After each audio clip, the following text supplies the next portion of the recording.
This is Tim Golema from MAHLE Aftermarket,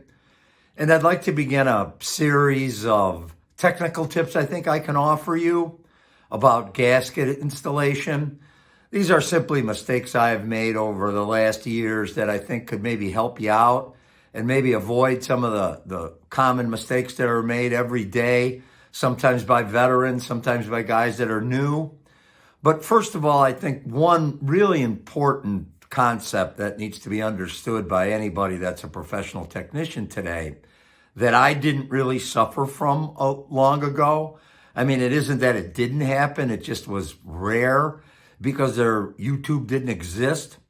So today, in many cases, you will not be the first person that is under the hood or under the car for that matter, trying to fix the problem.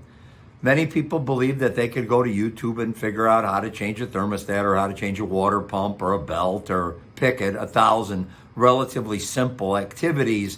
that may not be as easy as you thought it was. So as a result, they make an attempt at it, and sometimes they do okay, but sometimes they have problems. So for you, once the customer comes in and they're not always as truthful as they should be, if a customer comes in and,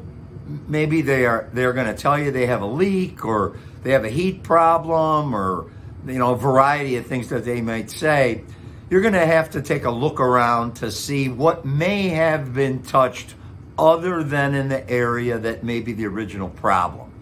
So just remember that when someone comes in and they have an issue, you may not be the first one that actually is being there to repair it. So just keep that in mind so you don't end up tracking a problem that may or may not exist or have to fix an additional problem that someone else installed.